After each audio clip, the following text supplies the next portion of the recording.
Seja mais uma vez bem-vindo ao canal Nossas Letras e Algo Mais, um canal de estudo da Palavra de Deus.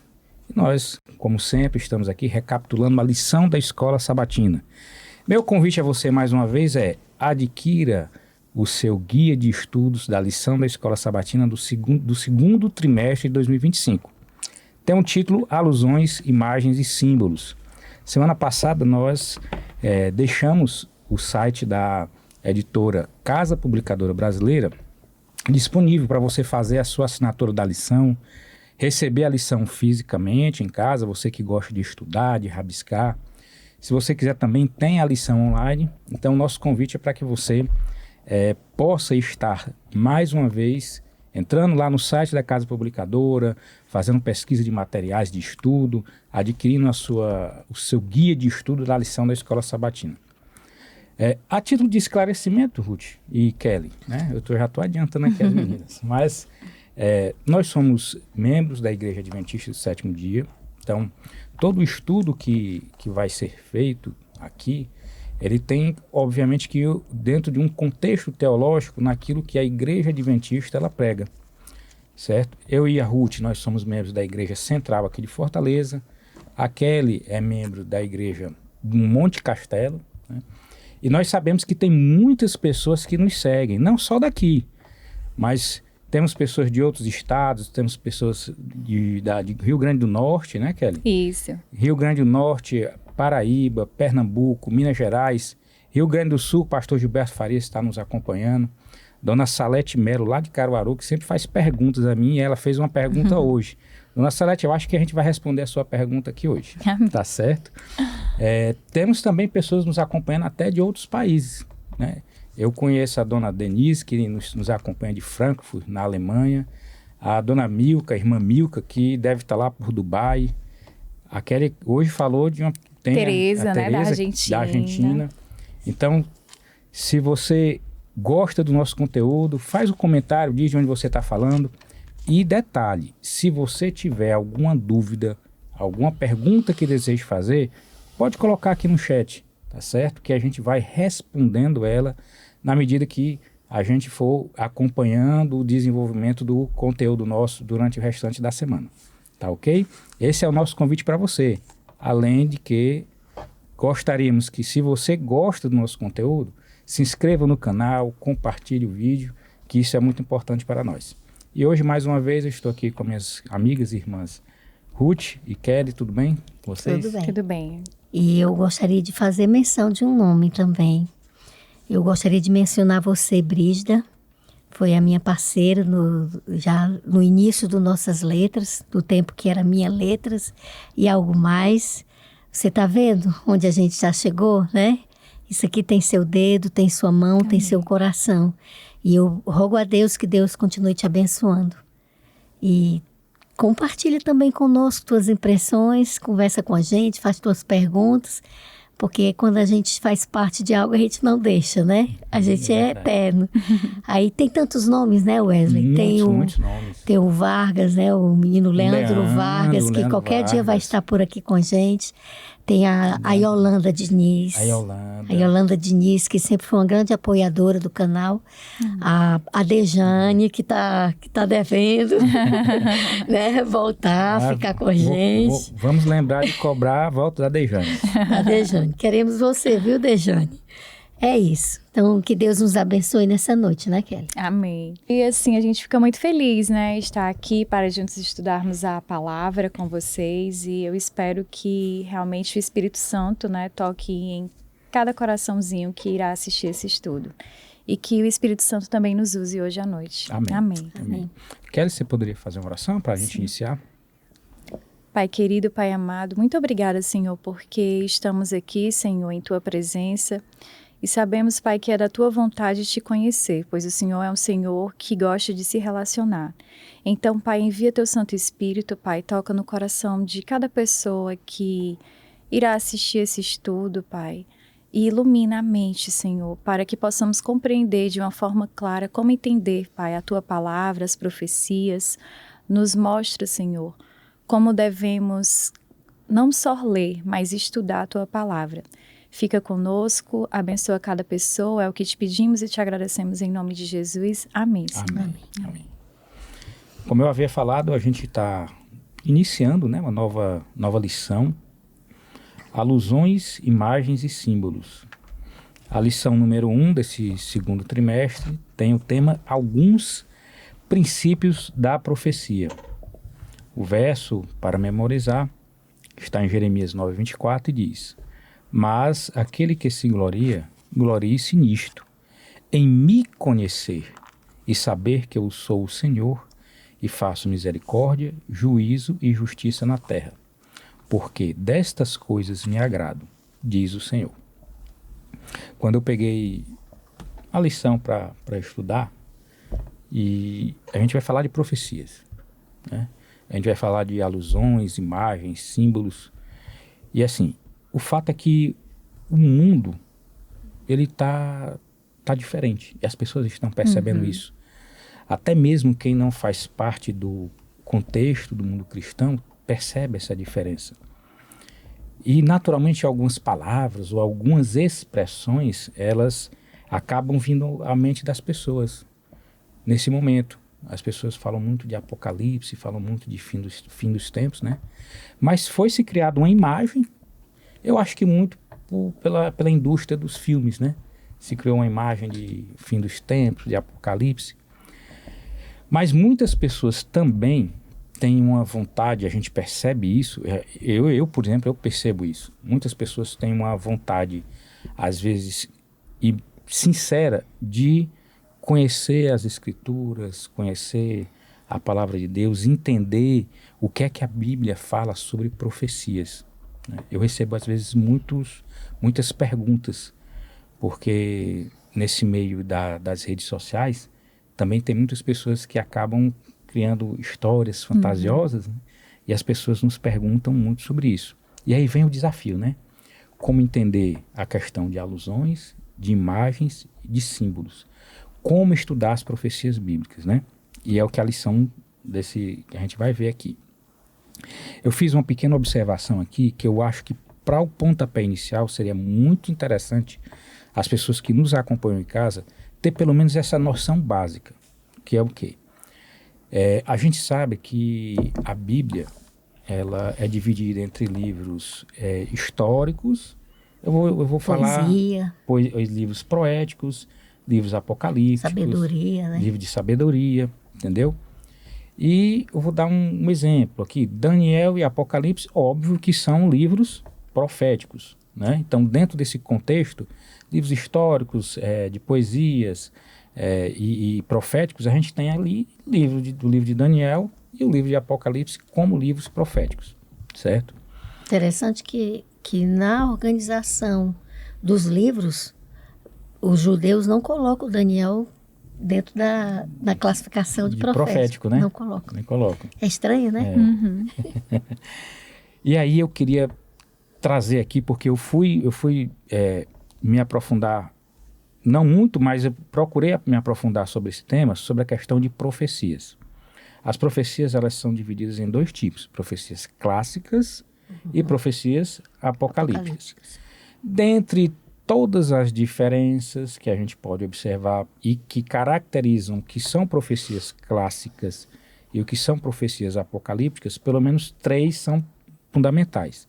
Eu anotei aqui. A profecia clássica tem uma ênfase local e no tempo do profeta.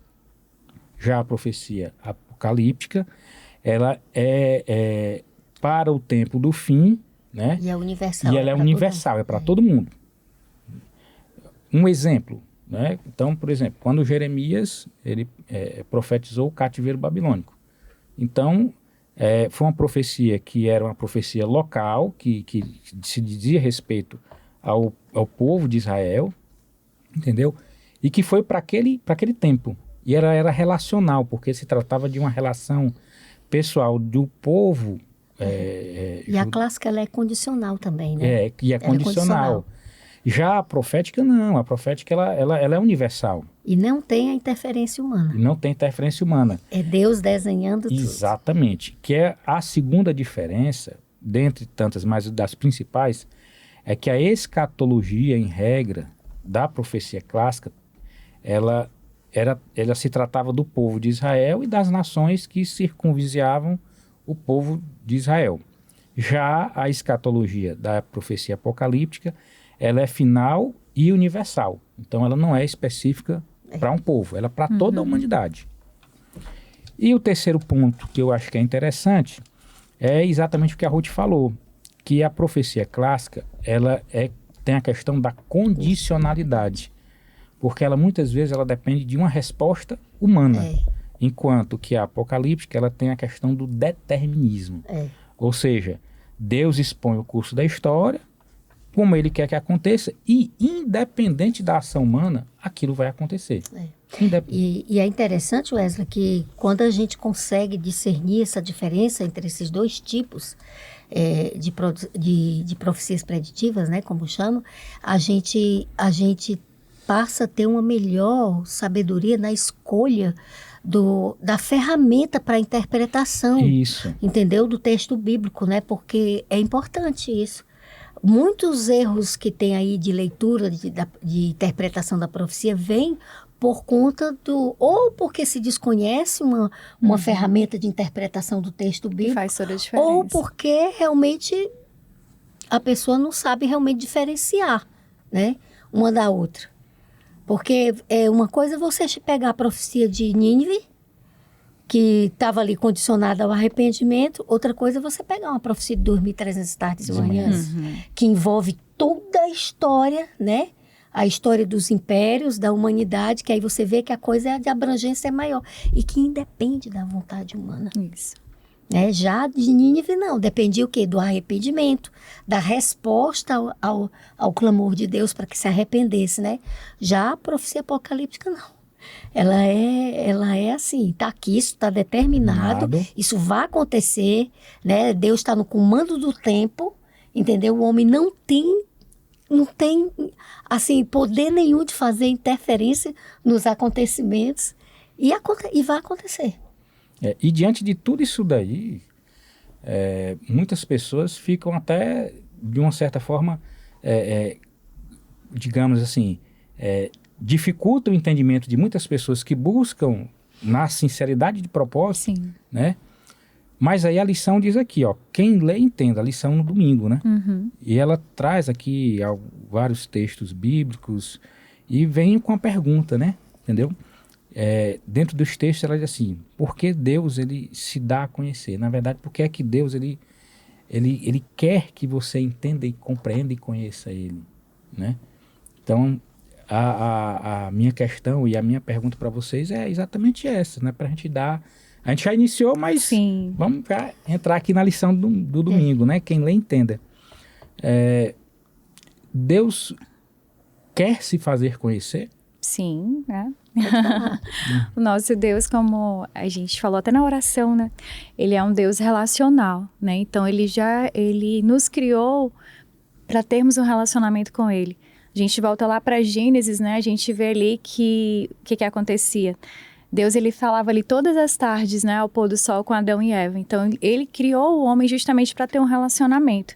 E ele quer justamente o quê? Que ele se revela, ele poderia não se revelar. Mas o nosso Deus é tão misericordioso, né, que ele se revela justamente para que a gente o conheça e tenha esse relacionamento. E aí, como é que a gente pode conhecer ele, né? Através justamente do estudo da palavra. E aí é como vocês já mencionaram aqui, a importância de como refletir a palavra. Porque muitas vezes a gente lê e só lê. Sim. E aí não estuda, né? Então... E não entende. E não compreende. Não buscou a presença do Espírito Santo para compreender, né? Que aí já vai entrar nas ferramentas, né? De como é que a gente precisa, o que a gente precisa para compreender mesmo a palavra de Deus e principalmente as profecias. Que como Wesley falou, hoje a gente vive num mundo de confusão, né? Então, assim, são muitas pessoas falando, às vezes até mesmo é o seu ponto de vista. Pega um trecho fora do contexto, coloca o ponto de vista, talvez por você não estudar a palavra, e aí Deus é tão bom, e eu amei essa lição, porque ela diz aqui de uma forma clara, que como a irmã Ruth falou, né, existem ferramentas para que a gente possa compreender realmente de uma forma confiável e clara as profecias, né? O fato de Deus querer se conhecer vem do próprio caráter dele, de no relacionamento com o ser humano, querer se relacionar de verdade. Você vê que ele vinha ao pôr do sol conversar com Adão e Eva. Depois vamos para o tempo do Êxodo, né? Quando estava lá, reuniu o povo, tirou aquele povo da escravidão. Aí disse, todo mundo vai se arrumar, vai se limpar, vai se santificar. Eu quero me encontrar com vocês tudinho. Mas bastou Deus falar, aquelas pessoas por não saberem mais se relacionar com ele, passaram a ter medo. Né? Não por respeito à autoridade dele, mas medo mesmo. Aí não, Moisés, pelo amor de Jesus Cristo, ninguém quer mais conversar não. Vai, tu mesmo conversa com ele e tu traz a mensagem para nós. Claro que isso deve ter entristecido Deus. Agora, aqui na parte de segunda-feira, tem assim, nesse segundo parágrafo, lá no finalzinho tem assim, o problema não é que Deus não tem o vocabulário para se comunicar conosco. O problema é que nós não temos o vocabulário, nem a capacidade intelectual para compreender totalmente o que ele tem a dizer. Olha, tu se lembra daquela período que eu fiquei sem falar? Da minha cirurgia, que foi dito que eu não iria mais falar nem nada, né? E comecei a me preparar psicologicamente para a coisa, né? Porque eu gosto de conversar. Aí eu disse, como é que vai ser? Eu vou ficar muda? Como é que eu vou me comunicar, né? E eu comecei a me angustiar porque nem sempre minha família poderia ir comigo. E eu tinha uma dificuldade muito grande de me fazer entender para as pessoas. Entendeu? As pessoas não tinham empatia, não tinham paciência, entendeu? Aí eu disse assim, a minha estratégia vai ser eu levar um papel. Eu vou levar um papel, uma caneta e eu vou anotar, para não passar mais pela chateação e o aborrecimento. A minha tia, que morreu, que 94 anos, ela era surda. Por ela ser surda, ela não sabia falar. Ela não conseguia articular as palavras. Mas ela falava através de gestos e símbolos com a gente e ela transmitia a mensagem dela. Então, quando a gente queria café, a gente fazia assim para ela e ela entendia. Quando a gente queria chá, era assim. Quando ela queria avisar que o papai estava vindo para a gente deixar de fazer as besteiras que ele estava fazendo, ela fazia sinal. A gente já sabia que aquele era o papai. Então, tinha uma comunicação apesar da limitação. Né? E eu criei, através do papel, uma comunicação. Eu consegui me expressar através do papel. Então, para isso existe a palavra de Deus. Foi deixada escrita porque teve um momento em que a parte oral já não conseguia cumprir. Exatamente por causa das nossas mentes. A gente, naquela brincadeirinha de eu chegar para você e dizer para você, você vai dizer para o outro, no final de contas a comunicação está completamente diferente. Então Deus deixou a sua palavra. E quando ele deixa essa sua palavra, ele começa a usar o instrumento humano. Os seus profetas, Deus sopra através do Espírito a sua palavra e ele não dita. Assim, palavra por palavra como um ditado. Ele sopra na mente do profeta a orientação, mas o profeta escreve na linguagem humana a mensagem. Então, a palavra do Senhor, ela é uma palavra, é a palavra de Deus, mas é uma palavra divina humana, porque ela tem a participação humana. Porque foi a maneira como Deus encontrou para que ele se aproximasse da gente, porque o efeito do pecado bloqueou muito a nossa compreensão. Se a gente for ver as pesquisas que estão falando aí, diz que o QI do brasileiro está diminuindo cada vez mais. Imagina. Você vê essa turma aí se manifestando como bicho, se comportando como bicho, para mim isso é uma desumanização. O seu cognitivo parece que está se perdendo. Então, isso é efeito do pecado, né? Do pecado. Mas a palavra, ela tem que estar viva. Amém. Cabe aqui uma retrospectivazinha, inclusive já entrando no tema das ferramentas. No tempo de Jesus já havia o uso de interpretações, de ferramentas de interpretações. Havia um grupo de judeus que interpretavam, os escribas interpretavam a lei já com algumas ferramentas. Peshat, Drash, Midrash, Raspesher, Pardes, eram ferramentas de interpretação da palavra, né? Aí chega a Idade Média. Havia 2 escolas. Nessa época lá dos judeus, haviam 2 escolas, que era a Shammai e a Hillel, né? A Shammai era mais exigente, ela era mais no rigor. Isso. E a Hillel, ela mais relativa, gostava de começar a usar alegorias, entendeu? Inclusive havia uma disputa política. Exatamente, forte, elas eram rivais, né? E isso se estendeu até a Idade Média, só que agora não mais com os judeus, mas com o cristianismo mesmo. Então, na época da Idade Média, havia também 2 escolas, que era a de Antioquia e a de Alexandria. A de Alexandria, ela gostava de usar a linguagem mística, gostava de usar a parte da alegoria. Alegoria vocês entendem, né? É você pegar a palavra, interpretar o texto bíblico, colocando a sua interpretação. Não é a exegese, é a exegese. Talvez até porque é uma diferença. Grega, né? Há uma diferença de exegese e de exegese.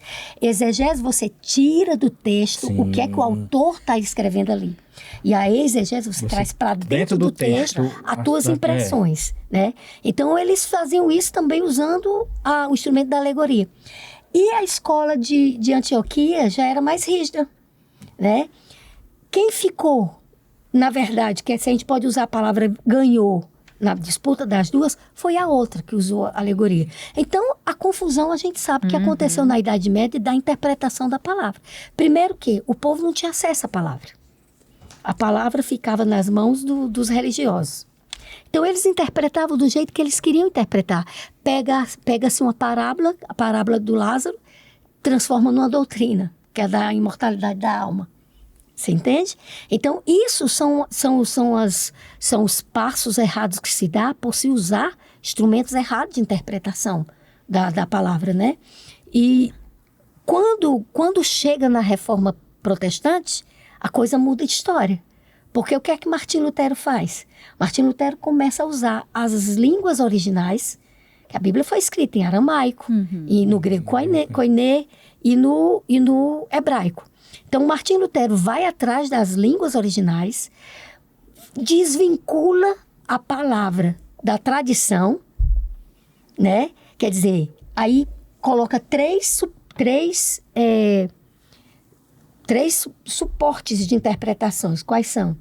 Sola Escritura, porque aqui eu não estou falando das 5 solas, ele coloca 3 principais, que é a sola Escritura, quer dizer, a Bíblia, ela é a autoridade máxima. Então, jamais a igreja, jamais o ser humano, jamais a tradição poderia ter autoridade sobre a palavra. Então, ele restabelece a palavra para a autoridade que ela tem, que é sola Escritura. É ela como autoridade, ela é a vontade de Deus. Ela não contém, ela é a vontade de Deus. Aí depois vem a toda Escritura, que é Antigo e Novo Testamento. Sim, como a totalidade das inspirada, totalidade, quer dizer, não se pode desvincular o Novo do Antigo Testamento, né? Porque como é que a gente poderia entender certas alegorias do livro de Apocalipse sem a ajuda do livro de Daniel? Não tem. Não é possível. Que Deus mandou fechar, vai já falar né? E abrir em Daniel, em Apocalipse. E a outra é a eu sempre esqueço esse nome, deixa eu ver se eu acho aqui. É a analogia escritura, que é a Bíblia é a sua própria intérprete. Então, com a crítica textual e com o protestantismo, houve um restabelecimento de autoridade para a Bíblia que ela deveria ter. Então, muitos erros de interpretação tiveram que perder sua autoridade. Daí houve essa divisão dos reformadores protestantes e dos católicos, né? A diferença básica é essa, a maneira como se interpreta a Bíblia, né? E esses instrumentos de interpretação, eles são importantes. Por exemplo, você vê hoje vários tipos de interpretação. O que é que a igreja adventista admitiu como nos estudos, na interpretação? É o método histórico gramatical. Que ele vê o quê? Que é diferente do preterista e do que é pela linha do historicismo, né? A escola é historicismo. Então, por que é esse método? Porque a gente tem que ver que a palavra, ela tem um contexto. A Bíblia é um livro contextualizado. A palavra, ela tem a intenção do autor que escreveu o seu livro. Tem um contexto geográfico, político, tem um processo da história dentro. Então, tudo isso é observado numa interpretação, né? Então, esse é um método. Daí porque acontece muitas assim, divergências de uma denominação religiosa para outra, em termos de interpretação. E ainda tem aquele movimento autocrítica, né? Que acaba dizendo que a Bíblia é apenas um livro, uma literatura antiga, né? Mas será que realmente é uma literatura antiga? Porque um livro que transforma pessoas não tem como ser apenas um livro, né? Não tem como ser. Exatamente. Então, assim, é o único livro que realmente, quando você estuda, você tem uma vida transformada, né? E a gente pode ver pessoas totalmente mudadas porque tiveram um relacionamento ali real com Cristo através de quê? Da palavra. Eu vi até uma frase, eu até anotei aqui, ó, exegese é o que a Bíblia significou no passado e a aplicação é o que a Bíblia significa para nós hoje a partir da exegese. Quer dizer, a Bíblia, ela transcende a época e a cultura. Voltaire disse que a Bíblia iria deixar de ser livro, ninguém se preocupasse mais com a Bíblia. Aí eu fiz uma pesquisa aqui, mas assim, por cima, né? Uma pesquisa assim por cima. Olha só, é interessante que quando ele morreu, a casa dele, alguns anos depois, se transformou em depósito de Bíblias. Interessante, né? As coisas como Deus trabalha, né? Mas olha só os números, ó. 7,2 bilhões de pessoas têm alguma parte da Bíblia na sua própria língua. 7,2 bilhões de pessoas. 5,9 bilhões de Bíblias estão por aí, circulando. 786 milhões de Novos Testamentos estão aí, traduzidos, né? 457 milhões de porções. Agora, temos hoje o quê? 201 milhões de pessoas sem acesso ainda à palavra de Deus. Então, o desafio ainda é grande, né? Lembra da Revolução Francesa? Quando eles prepararam fogueiras e botaram a Bíblia, queimaram a Bíblia. Né? Lembra de toda a perseguição que fizeram ao povo valdense para que a Bíblia não fosse divulgada? Quantos best-sellers já passaram e a Bíblia continuou lá firme?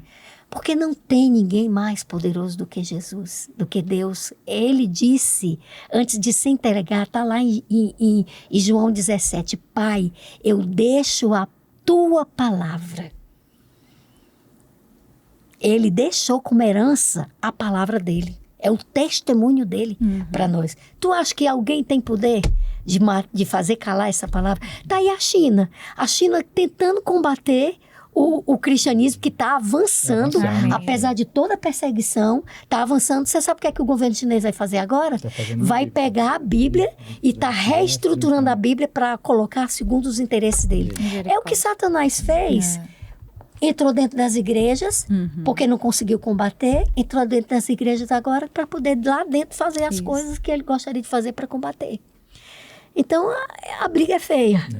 Dentro desses princípios, só para contextualizar também, Apocalipse tem 404 versos. Desse, aproximadamente 270 estão no Antigo Testamento. Então, só reforça o quê? Que quando você quer entender o que está dito ali no livro de Apocalipse, você tem que buscar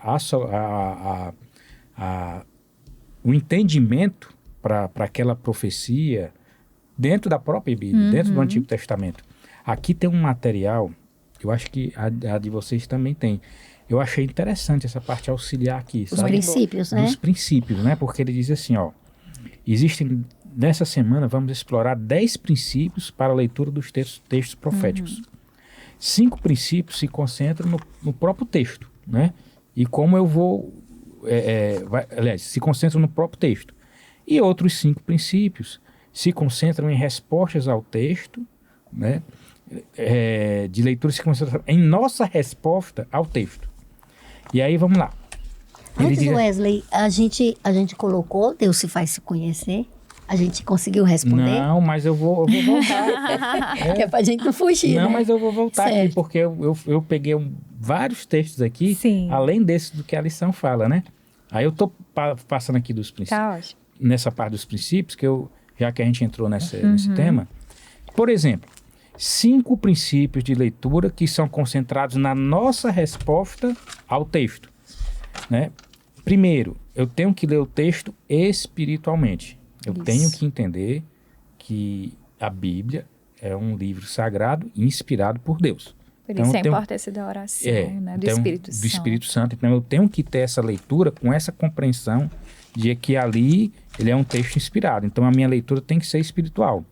Eu tenho que ler e estudar a Bíblia de forma inteligente, porque ele é um texto desafiador. Sim. Então, ele quer da gente, porque a lição falou aqui, no Deus quer ser conhecido, e você falou daquele parágrafo, né? Que a nossa capacidade intelectual, ela não vai conseguir... É limitada, né? Ela é limitada. E a própria lição diz, né? Porque a mente de Deus é absoluta, porque ele é infinito e onisciente. Então, a gente tem que ler com inteligência. A gente tem que ler ela de modo pessoal, e aí ele vai trazer um impacto direto à nossa vida, e também ler e estudar de forma coletiva, é o que a gente está fazendo aqui. Agora, um dos mais importantes, que eu acho que é ler com responsabilidade ética. Porque o que nós observamos hoje em dia é exatamente o quê? Uma vergonha. É uma vergonha. Não existe responsabilidade ética nenhuma. Tá trazendo vitupério mesmo. Sim. A palavra. Deus não vai tomar por inocente aquele que estiver fazendo isso, sabe? Distorcendo a mensagem da palavra dele. Porque a coisa tá feia. Acaba sendo prejudicial, né? Prejudicial. A palavra diz, a Bíblia diz que nem um tio, nem um tracinho pode ser retirado da palavra. E fala até de questão de maldição. Isso, de uma certa forma, ele depõe até contra a questão você é evangélico. E já tem gente que já olha com um certo preconceito. Profetado, umas coisas mais sem fundamento, uma coisa bem estranha mesmo. Os princípios que dizem respeito, né, a como a referência do próprio texto bíblico são: você tem que ler ele com muita atenção, como se fosse um texto novo. E é interessante isso porque é o seguinte: toda vida que a gente vai ler, parece que acha uma coisa nova, né? É impressionante, entendeu?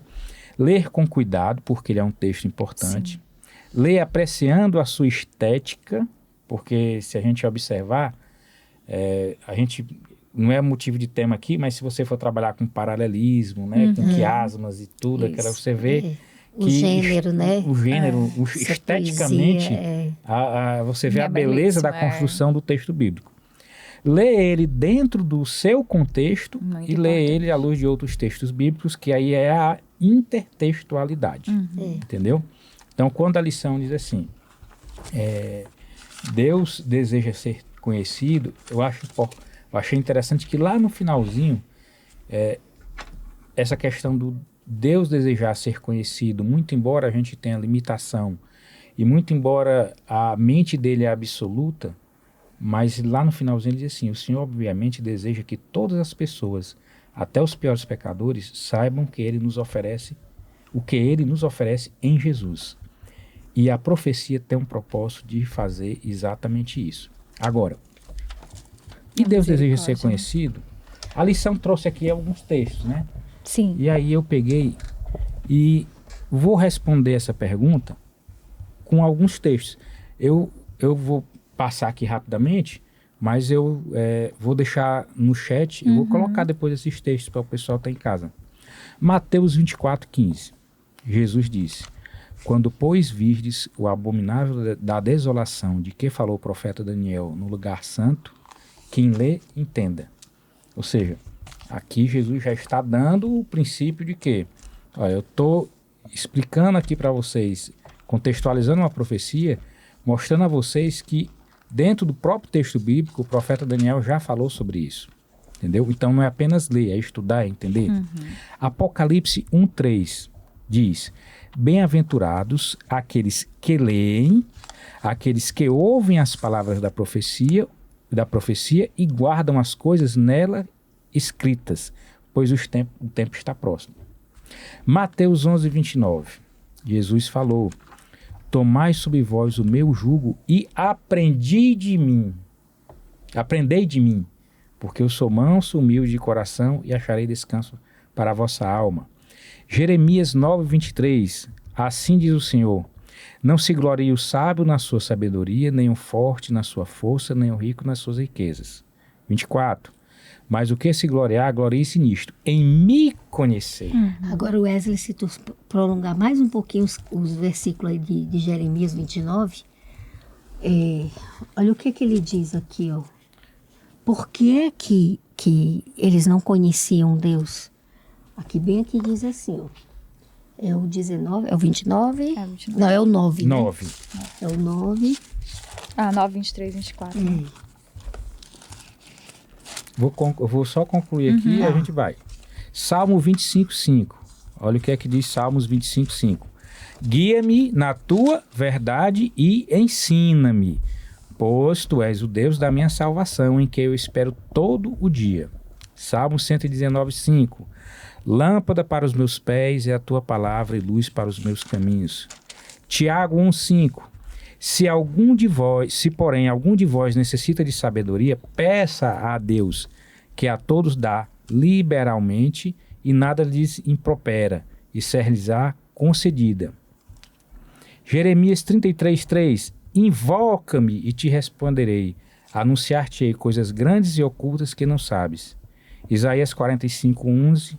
Assim diz o Senhor, o Santo de Israel, aquele que o formou. Quereis acaso saber coisas futuras? Então, assim, todos esses textos, eles só respondem a essa pergunta. Deus deseja ser conhecido. Ele nos impele, ele nos clama, nos chama para que a gente venha aqui ao texto sagrado e tenha essa compreensão do que ele está reservando para a gente. E aí, como eu falei, ele quer o quê?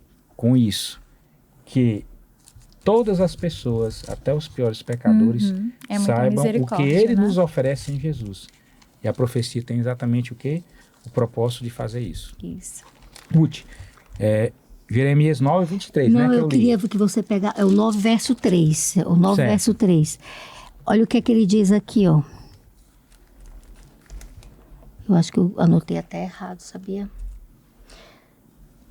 Eu estou aqui na dúvida aqui qual é realmente... Eu só sei que é uma parte na carta de Jeremias que ele faz... Na verdade, isso é uma carta, né? Que ele faz. E ele coloca que o afastamento do povo vem porque a malícia crescia cada vez mais entre eles. Então, Deus quer se fazer conhecer porque a presença de Deus, o conhecimento de Deus, nos enobrece como seres.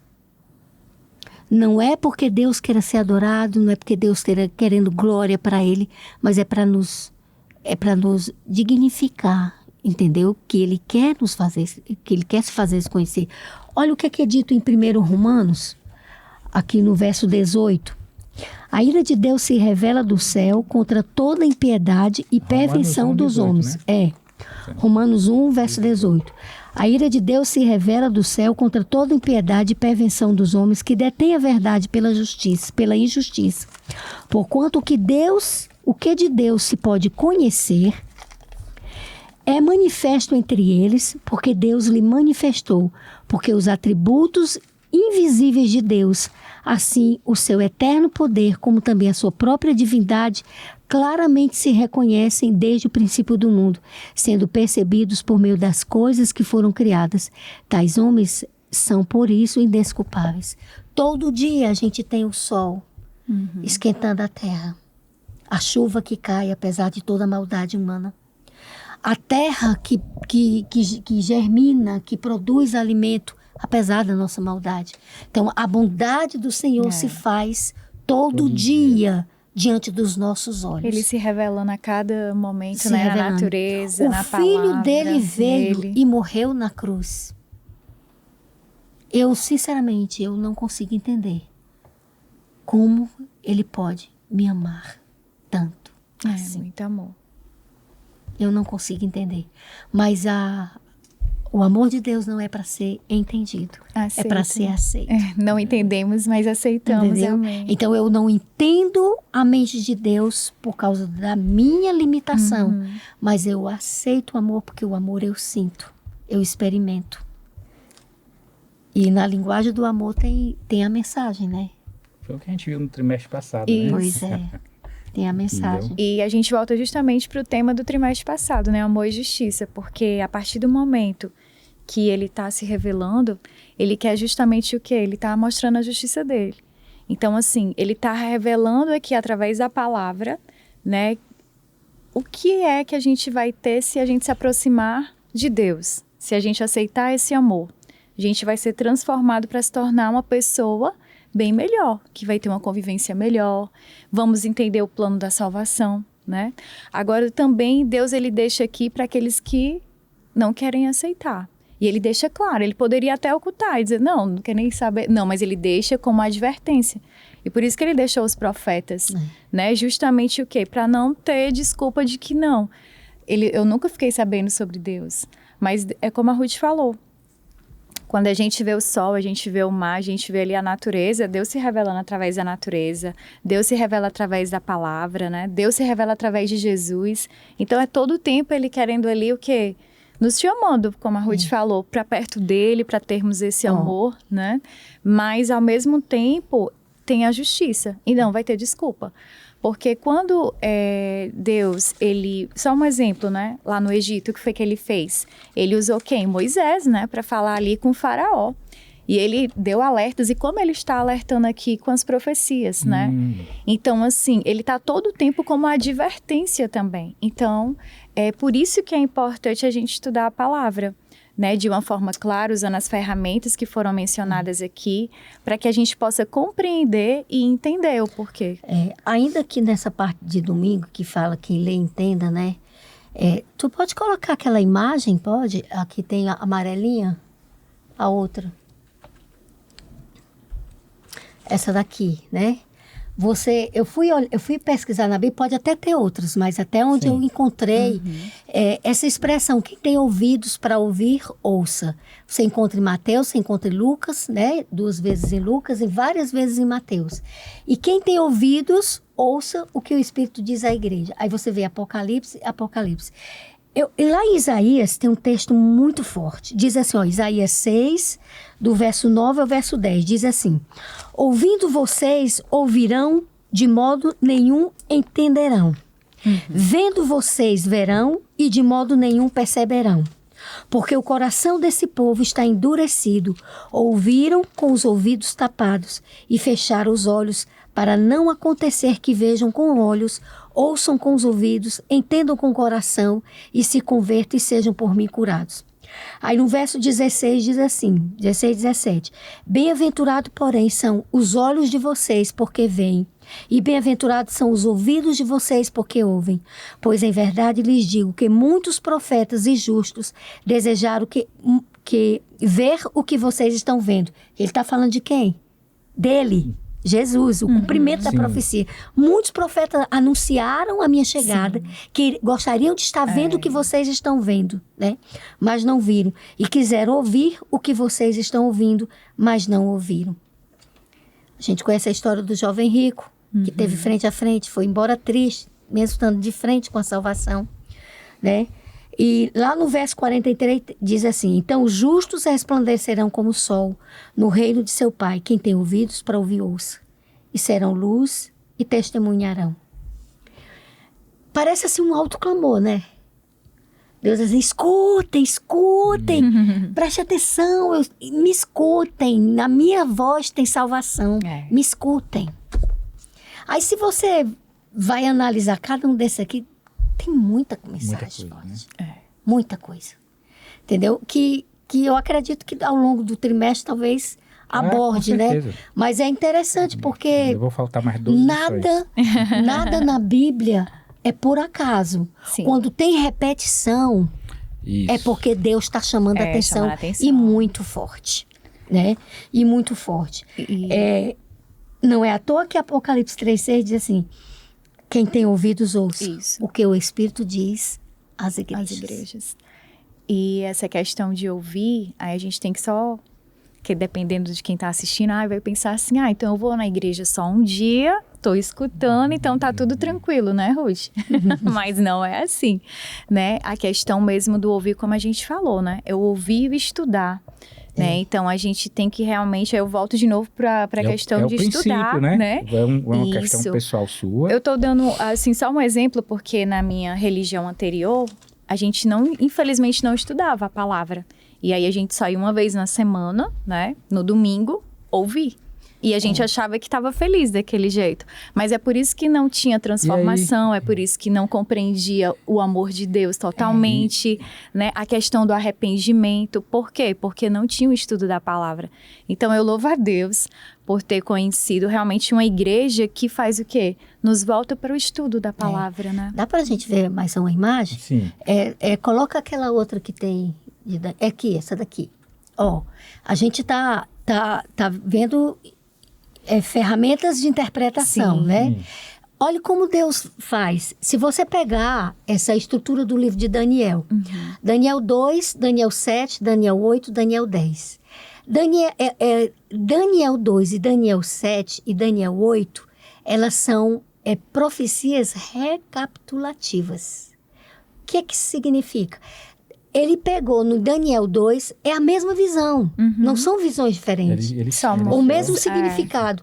O que é que ele faz? Ele pegou, como a mensagem era o primeiro... A Daniel 2, quem foi que teve a visão? Foi Nabucodonosor. Sonho. Qual era a linguagem dele? Econômico, poder.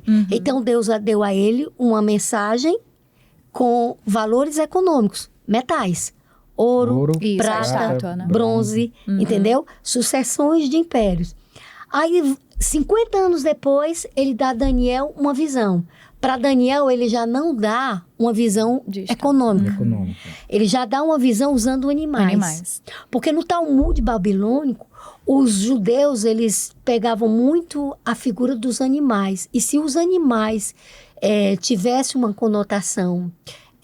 uma certa conotação característica humana, assumia a característica religiosa. Então, já não era mais a questão econômica, mas a questão de poderes agora, inclusive religiosos. Entende a sucessão do tempo que Deus dá? É a mesma. Apenas Deus vai dando uma revelação, acrescentando uma nova compreensão para que a mensagem vá, entendeu? Sendo assimilada no tempo certo, da maneira correta. A linguagem que Deus usa é a linguagem que a gente vai entender. Aí ele chega para Daniel, ele usa o quê? Animais. Urso, leão, até que chega um quarto animal que Daniel olha assim e diz, que bicho é esse? Espantoso. Esse é espantoso. Ele não localiza, né? Ele não localiza no reino. Aí depois vem Daniel 8, vem o quê? Vem o carneiro e o bode, né? É a mesma profecia, só que apenas com uma verdade mais aprofundada para que a profecia fosse entendida. E dentro do contexto do livro de Daniel, cada simbologia dessa é explicada a Daniel. É explicada. Então, o anjo explica. não fica sem explicação. A Bíblia mesmo está ali explicando. É explicado. Já que você falou... Isso aí, dentro da ferramenta, daqueles princípios que você colocou, a intertextualidade e o paralelismo. Quando você faz, aí você pega essa estrutura do livro de Daniel, todas essas visões aí, você começa a pegar o livro de Apocalipse, você vai encontrando na interpretação. Apocalipse, o pessoal usa como um termo de coisa caótica, né? Mas, na verdade, Apocalipse é revelação. Isso. É como se você tirasse o véu que estava fechando a compreensão da coisa. Porque em Daniel, Deus chega para Daniel e diz assim, agora, Daniel, você pega essas visões que eu dei para você, você vai guardar, você vai selar esse livro, porque não é para seu tempo. Não tem necessidade de você entender agora. Mas quando chega para João, que ele dá a mesma... Foi o mesmo anjo, né? A mesma visão. Que é o que fala na lição da terça. E é interessante porque diz assim, ó, Deus quer ser conhecido, e quando chega aqui em Daniel, ele diz assim, sela o livro. E parece João, contraditório, que ele diz? né? Abre. Mas não era o momento, né? Para João, o que ele diz? Abre. Isso, agora chegou. Entende? Né? Então, essa desculpa de que o livro de Apocalipse é difícil de entender é porque as pessoas cortaram, fizeram a ruptura do Antigo e do Novo Testamento. Isso. Mas se você for ver a carta aos Hebreus, Paulo fundamenta toda a argumentação dele na carta aos Hebreus com textos do Antigo Testamento. O próprio Jesus. O próprio Jesus, quando Usa ele citou muito. Daniel ali, quando Wesley falou, né? Usa muito. Quem lê entende, E a né? última figura aí, coloca aí. Usando essa, toda a tá palavra. Aqui, ó, Daniel 7. Aí faz um paralelo com Apocalipse 13, 14. Animais que subiam do mar, besta do mar, leão, besta que tinha 10 chifres, urso, leopardo, urso. Você está entendendo? Quer dizer, você precisa apenas usar a coerência na leitura, usar a própria Bíblia, explicar. Porque quando, ó, você diz, mas a Bíblia tem contradição. Não. O leitor da Bíblia, quando ele encontra um texto que ele pensa que está tendo contradição, o que é que ele tem que fazer? Ele tem que continuar estudando se aprofundando para que ele encontre a harmonização entre como um os quebra-cabeça, né? Como a lição fala, exatamente como quebra-cabeça, né? Que ele falou aqui. Isso, achei bem interessante. É interessante. Se você juntar só 2, 3 peças, você nunca vai ter a dimensão do que é que está ali montado. Digamos que a gente tem essa mesa todinha aqui, é um quebra-cabeça. Eu montei aqui 10%. Eu nunca vou saber o que é que representa aquela imagem toda. Por quê? Porque eu só tenho parte dela. Então, quando a lição fala aqui também sobre a questão da literalidade, da simbologia do que o texto bíblico apresenta, né? Porque a gente também, dentro desse respeito ético do estudo da palavra de Deus, a gente tem que entender o quê? Que algumas linguagens são literais e outras são simbólicas. E como nós falamos, dentro dos princípios de estudo da profecia, que é a tota escritura, que é a intertextualidade, a lição aqui ela dá vários exemplos de textos que a própria Bíblia acaba dando uma explicação. Por exemplo, Daniel 7:7. Daniel 7:7 diz assim: depois disso eu continuava olhando as visões da noite, e eis aqui o quarto animal, aquele que a Ruth falou, terrível e espantoso e muito forte, o qual tinha dentes grandes de ferro. Ele devorava e fazia em pedaços, e pisava aos pés o que sobejava. Era diferente de todos os animais que apareceram ante deles, e tinha 10 chifres. Aí dentro do próprio capítulo 7 de Daniel, a gente vai para o verso 15 a 17, está assim: quanto a mim, Daniel, o meu espírito foi abatido dentro do corpo, e as visões da minha cabeça me espantavam. Cheguei-me a um dos que estavam perto e pedi-lhe a verdade acerca de tudo isso. E ele me disse e fez saber a interpretação das coisas. Aí, verso 17: estes grandes animais são quatro os reis que se levantam da terra. Aí você pula para o verso 24. E quanto aos 10 chifres, daquele mesmo reino se levantarão 10 reis, e depois se levantará outro. Ou seja, o que é o chifre? O chifre representa poder político, representa nação, representa reinos. Aí a gente vai lá para Apocalipse 1:6. Apocalipse 1:6 aponta o quê? Enquanto você procura aqui, aí, Wesley, queria só dizer para o pessoal que na lição de quinta-feira, de terça-feira, vai abordar, aqui aborda essa questão aqui de selar, de selar o livro. Nós vamos ter a quinta lição desse trimestre, vai ser só sobre isso, sobre Daniel 2 e Daniel 7. Então a gente vai poder explorar mais, né? Sim. E eu vou colocar na descrição desse vídeo, Wesley, a indicação de dois episódios do Papo de Última Hora, o episódio 11 e o episódio 10 do Pastor Diego com o Pastor Jader, né? Que eles abordam Daniel 2, Daniel 7. Que tá muito bom esses 2 episódios. Aí eu vou botar na descrição do vídeo pro pessoal se aprofundar mais, né? Olha que bênção. Aí é bom compartilhar, né? Compartilhar a bênção. Então, só continuando aqui. Daniel 7:7 fala de chifre, né? Fala do animal, fala de chifre. Aí o que é que esse representa? O próprio capítulo 7 de Daniel dá essa explicação. Ou seja, não é uma coisa criada. Não é uma... Não foi você que uma inventou. fantasia, não foi você que inventou, não mas sou a eu que própria estou dizendo. Isso, exatamente. Não sou eu que própria estou Bíblia dizendo. tá A própria dizendo. Bíblia. Apocalipse 1:16.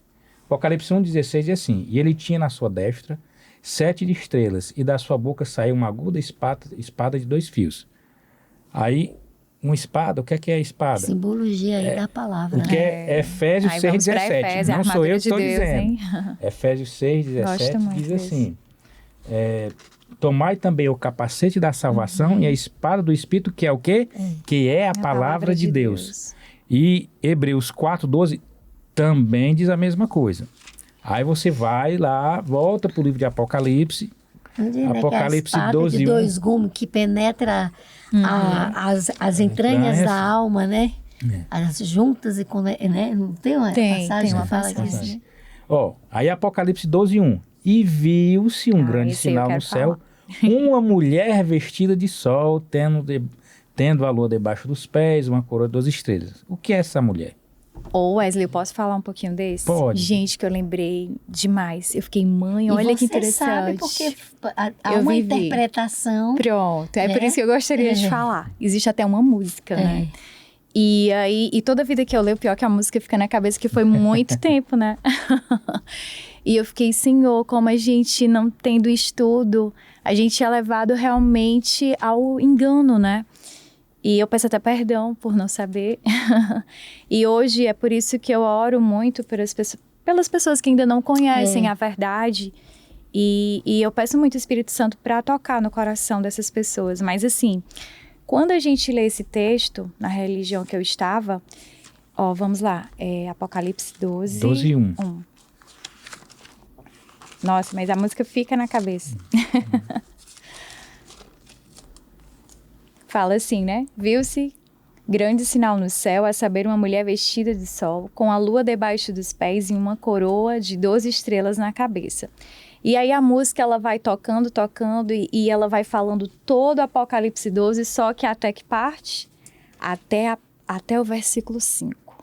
Então, se você lê do verso 1 ao verso 5, você direciona para quem? Aqui é a mãe de Jesus. Porque tá falando, gente, ó, nasceu, pois um filho, varão, né? E você realmente imagina, ela tá grávida e tudo. Só que na música não fala o verso 6, que é onde explica o que é justamente a mulher. Quem é a mulher? Onde se revela que a mulher aqui é o quê? É uma simbologia que a igreja remanescente e não a uma pessoa. Como um povo, né? Não é Isso, igreja. sim, sim. Ninguém pode entender Igreja aí como uma igreja né? de parede, Isso, denominação, a gente fala placa. em espiritual, né? É Isso. o povo. O povo remanescente. E aí eu fico pensando, nossa, quantas pessoas, né? E sem compreender, por isso a importância de estudar todo, né? Todo o texto, o contexto, entender. Porque tá aí, cria uma música do verso 1 ao verso 5... E as pessoas têm ali a certeza, Tira entendeu? do contexto, E tira o totalmente. texto do contexto e cria um pretexto. E eu vou agora dar mais um exemplo fora desses que a lição passou, certo? Apocalipse 17:1. E veio um dos 7 anjos que tinha as 7 taças e falou comigo, dizendo-me: vem, mostrar-te-ei a condenação da grande prostituta que está sentada sobre muitas águas. O que são as águas? Aí a gente vai para o mesmo capítulo 17, verso 7. E aí o que é que o anjo disse a João? Por que te admiras? Eu te direi o ministério da mulher e da besta que traz, a qual tem 7 cabeças e 10 chifres. Então, o anjo disse. Aí o que é que o anjo disse a João? No verso 15, e disse-me: as águas que viste, onde se assenta a prostituta, são povos e multidões e nações lindas. Então, quando você vê águas na Bíblia, ela está falando o quê? Está falando de povo, está falando de multidões. Quando você vê mulher, ela está falando do povo de Deus, entendeu? Quando você vê espada, ele está falando sobre a palavra. Porque do mesmo jeito como ele usa a figura da mulher para representar o povo remanescente, ele também usa a figura da mulher para representar aquela que adulterou o seu conhecimento espiritual. Por isso ele fala na prostituição, né? Mas a lição tá caminho rápido hoje, viu? Ai, gente, muito boa, né? E aí podem dar o recado final de vocês. para convidar o povo, né? Vamos convidar Sim. vocês aí, porque a gente vai ter ainda muito material de estudo, né? Próxima semana, o nosso tema é o fundamento de Gênesis. Também muito bom, muito interessante, né? E que, assim, de minha parte, meu desejo é que você possa ter compreendido o que a gente aqui quis passar para você, princípios sinceros e honestos, para que você compreenda as Escrituras, para que você compreenda as profecias, entendendo que tudo que está dentro aqui da palavra de Deus, ela mesma se explica. Então, como a Ruth falou, não é eu que tenho que botar a minha interpretação dentro do texto bíblico, mas o texto bíblico é que traz para mim, que traz para você a interpretação daquilo que Deus quer para que você o conheça. E eu queria, assim, realmente convidar você, né, a estudar a palavra, porque a gente viu que estudando a gente compreende mais, né, o desejo de Deus, que é nos salvar, né, compreender as profecias e tá tão pertinho, gente, da volta de Jesus. Nós já estamos vivendo, né, as profecias estão se cumprindo e precisamos sim, né, estarmos preparados para juntos, né, conhecermos a verdade. Então eu convido você a não só compartilhar e dar o like, né? Mas eu convido você também a estudar a palavra, porque através da palavra é que a gente conhece mais o amor de Deus. E eu vou encerrar com a própria lição que ela diz aqui. Um dos principais objetivos das profecias é ilustrar o plano da salvação. De fato, a profecia bíblica sempre deve nos levar a Jesus e a promessa de salvação que Ele oferece a toda a humanidade. Deus ama a todos nós. Tendo feito tudo isso por nós, o Senhor obviamente deseja que todas as pessoas, até os piores pecadores, saibam o que Ele nos oferece em Jesus. E a profecia tem um propósito de fazer exatamente isso. Amém. Então, que Deus nos ajude, nos sensibilize e que a gente busque o Senhor, porque esse é o tempo. Amém. Você poderia só fazer uma oração, Ruth? Bondoso Deus e Pai, somos-te imensamente gratos, Senhor, por tua bondade e amor em nos conceder, Pai querido, tão grande herança que é a tua palavra. Senhor, coloca o teu amor dentro do nosso coração, para que a gente te ame, Senhor, com toda a nossa força, com todo o nosso entendimento. Nos abençoe, Senhor, com a tua presença em nossas vidas. Abençoe os meninos que estão aqui, Amém, Senhor, nesse momento. E que o Senhor nos use para a tua honra e para a tua glória, Senhor. Nós te pedimos em teu santo nome, Jesus. Amém. Amém.